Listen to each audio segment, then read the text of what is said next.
Why complaining makes you weak. Have you ever noticed how some people drain the room the moment they open their mouths? Not because they're evil, not because they're wicked, but because every word that comes out is a complaint. About the weather. About their boss. About traffic. About their spouse. About the government. About life itself. And here's the strange thing, the more they complain, the weaker they seem. Their shoulders droop.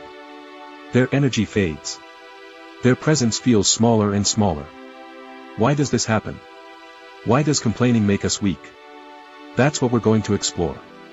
And listen carefully, because the last point is the real deal, the one that will completely shift the way you see complaining. So stay with me until the end. And hey, don't forget to hit the subscribe button. Let's dive in. Part 1, the nature of complaining. Complaining is easy. It feels natural. You wake up, something doesn't go your way, and before you know it, your mouth starts moving. You sigh. You roll your eyes. You mutter, why does this always happen to me? It feels like release, doesn't it? Like steam leaving a boiling kettle. You believe you're letting something out. But what you don't notice is this, each time you complain, you're training your mind and your body to bend. You're telling yourself, I'm helpless. The world is too heavy for me. And over time, that becomes your truth. Part 2, Psychology of Complaining. Let's slow down and understand the psychology behind it. The human mind has a deep desire to be heard. We want others to recognize our pain. When something hurts, when something bothers us, our instinct is to cry out. That's survival. Babies cry because they need milk, warmth, or care. It works. But here's where it twists, as adults, we often keep the same pattern. When something is uncomfortable, we complain. Not always to solve it. Not always to fix it. But to make noise, hoping someone else will carry our burden. This creates a cycle. The more you complain, the more you see problems. Your brain literally tunes itself to notice more negativity. Psychologists call this the reticular activating system, the filter in your brain that decides what to notice. If you feed it complaints, it finds more reasons to complain. So what happens? You train your brain to be weak. Part 3, the biology of complaining. Now let's touch lightly on the biology, just enough to see why complaining feels powerful but leaves you powerless. When you complain, your body releases stress chemicals, mainly cortisol. It's the same hormone that floods when you're in danger.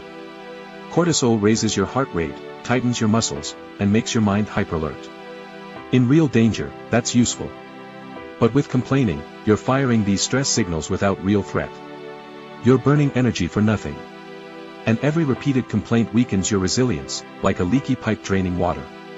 Over time, this makes you anxious, restless, and easily tired. Complaining literally eats your strength. Part 4, Complaining and Identity. Another reason complaining makes you weak is this, it shapes your identity. If you complain every day, soon people know you as the complainer. And here's the scary truth, people stop listening. At first they might nod. Then they tolerate. But after a while, they avoid you. And when people avoid you, your sense of isolation grows. Loneliness creeps in. You begin to believe the world is against you. That belief makes you even weaker. It's not the world that left you. It's your complaining that pushed the world away. Part 5, Complaining steals responsibility. At the heart of every complaint is one hidden message, it's not my fault. Think about it. You complain about the rain. You can't control the rain. You complain about traffic. You can't control traffic. You complain about your boss. Maybe you can't control him either. But every time you complain, you hand your power to something outside of you.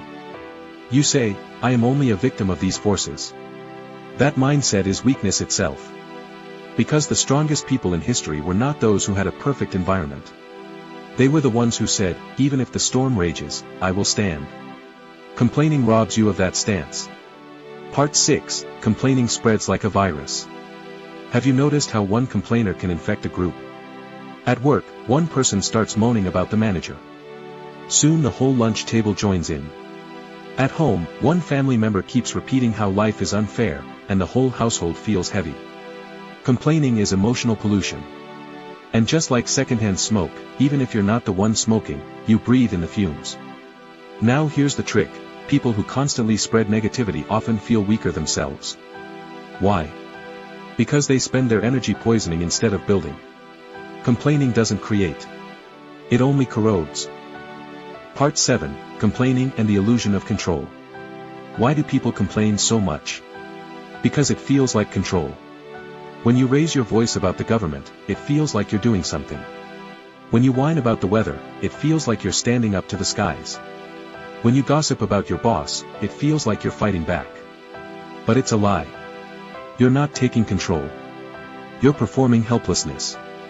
You're waving your weakness like a flag. Real control is quiet. Real strength is action. Complaining is noise without movement. Part 8, Complaining makes you blind to solutions. Here's another dangerous thing: when you complain, your brain stops looking for solutions. Why? Because complaining satisfies the craving for release. You already did something by complaining, so your mind doesn't bother searching deeper. That's why chronic complainers rarely change their lives. They spend hours talking about their problems but never move an inch. Complaining tricks you into feeling productive while you're actually standing still. Part 9, Complaining as Addiction. Yes, addiction. Complaining gives small bursts of relief. Each time you sigh or rant, your body feels lighter for a moment. That tiny drop of pleasure can become addictive. Like scratching a wound, it feels good for a second but makes the wound worse. Some people live their entire lives scratching, never healing. That is weakness. Part 10, Real-life scenarios. Let's walk through a few everyday examples.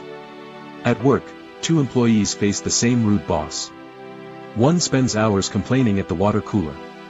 The other goes home, studies, upgrades his skills, and applies elsewhere. One stays trapped.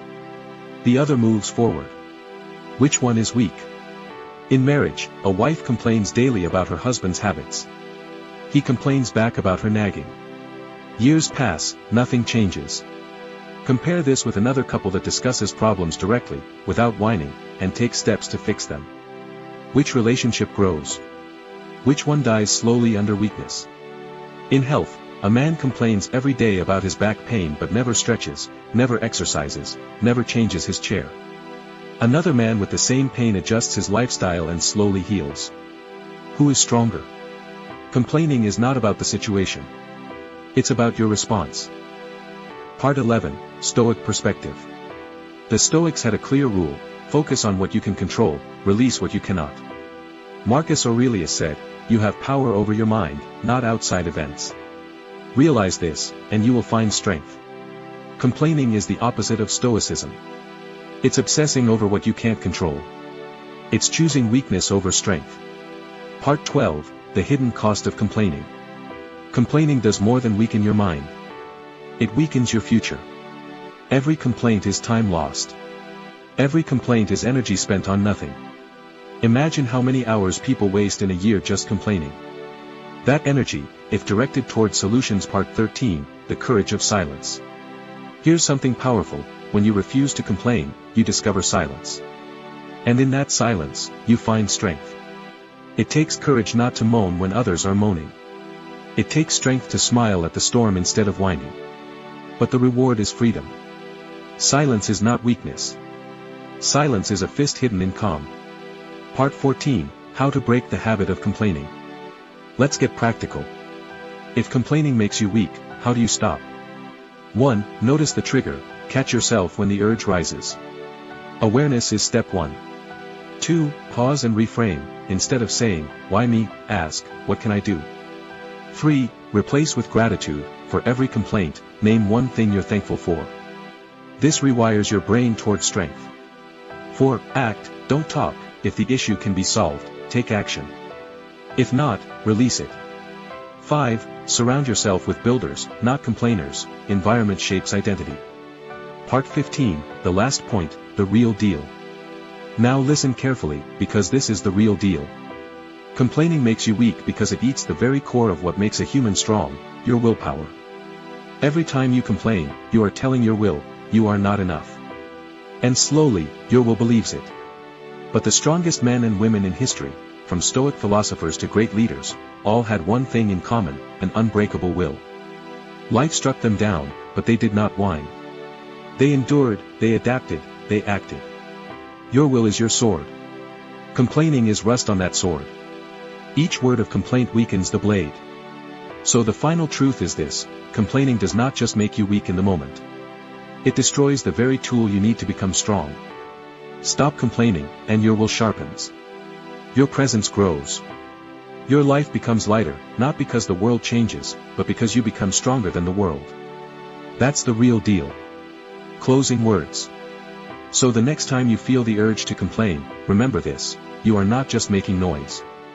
You are feeding weakness. Instead, choose silence. Choose action. Choose gratitude. Because strength is not in complaining.